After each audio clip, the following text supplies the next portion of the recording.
Hello friends, इस video में हम गेट 2024 मैथमेटिक्स पेपर का एक क्वेश्चन सॉल्व करने जा रहे हैं। ये न्यूमेरिकल आंसर टाइप क्वेश्चन है जो 1 नंबर का है। ये बेसिकली लीनियर अलजेब्रा का एक बहुत ही आसान क्वेश्चन है। तो चलिए इसको सॉल्व करते हैं।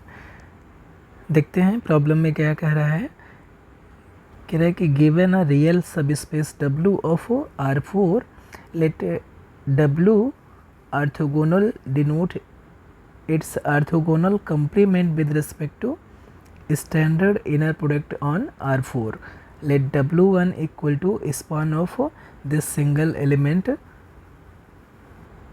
and W2 is span by this single vector be real subspace of R4.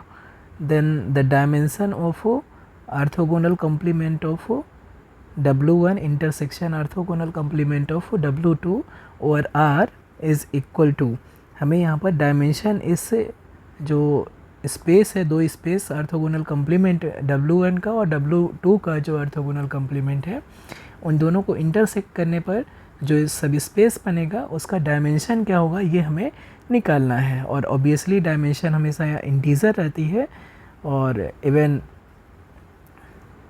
Non negative integer रहता है, तो ये चीज़ हमें याद रखना पड़ेगा। और यहाँ पर ऑलरेडी मेंशन भी किया है कि जो आंसर देना हमें इंटीजर में ही यहाँ पर एंट्री करना है, अदरवाइज़ यहाँ पर मार्क्स हमें नहीं मिलेगा।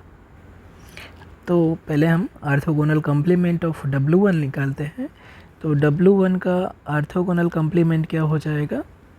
W1 का ऑर्थोगोनल कम्प्लीमेंट हो जाएगा ऐसे element x1 x2 x3 x4 belongs to R4 जिनका हम इनर प्रोडक्ट करें इस एलिमेंट से तो हमें क्या मिले? 0 मिले। यानी कि inner product, usual inner product क्या होता है? कोऑर्डिनेट वाइज प्रोडक्ट करके सम करना है। यानी कि x1 का मल्टीप्लिकेशन 1 से करेंगे, x1 into 1 plus x2 into 0 plus x3 into 0 और minus x4 into 1 equal to 0 हो।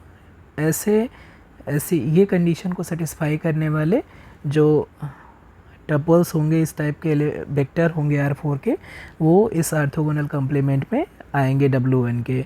और ये क्या हो जाएगा? x1 x2 x3 x4 belongs to R4 such that यहाँ से कितना हो जाएगा? ये x1 minus x4 equal to 0।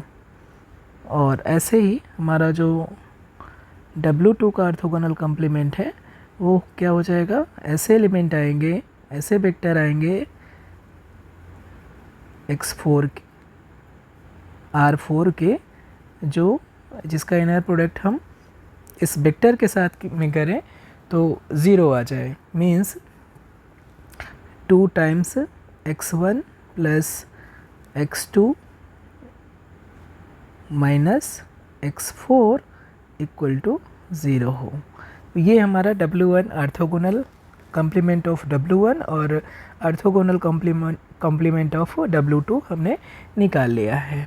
अब इनका इंटरसेक्शन करना है, तो इंटरसेक्शन करने पे हमें क्या मिलेगा? इंटरसेक्शन करते हैं तो इसलिए W1 orthogonal complement of W1 intersection orthogonal complement of W2, इनका इंटरसेक्शन करेंगे तो क्या मिलेगा? ऐसे एलिमेंट मिलेंगे जो इन दोनों कंडीशन को सेटिस्फाई करें।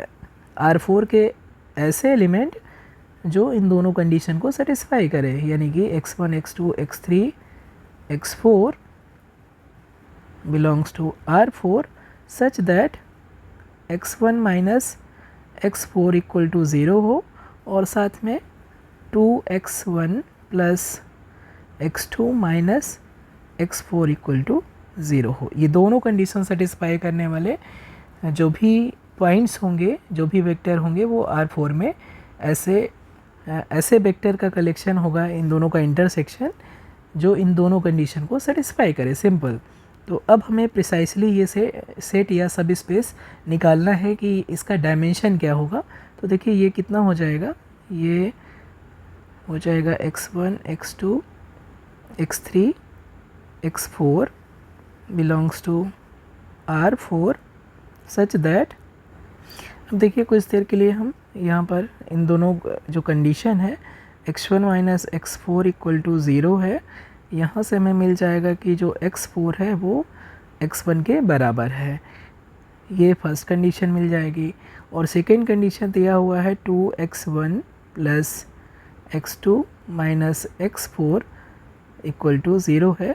अब चूँकि ये फर्स्ट से x4 इक्वल टू x1 है तो ये इम्प्लाई करेगा 2x1 प्लस x2 और माइनस x4 की जगह हम x1 रख सकते हैं तो इक्वेशन 1 से, तो ये हो जाएगा x1, ये इम्प्लाई करेगा x1 plus x2 equal to 0 और यहाँ से हमें मिल जाएगा x2 equal to minus x1, यानी कि जो x4 है वो भी डिपेंड कर रहा है किस पे, x1 पे डिपेंड कर रहा है, और जो x2 है वो भी x1 पे डिपेंड कर रहा है। लेकिन हम यहाँ पर x3 यहाँ पर फ्री है, x3 को हम यहाँ पर कोई कंडीशन यहाँ पर नहीं दे सकते हैं।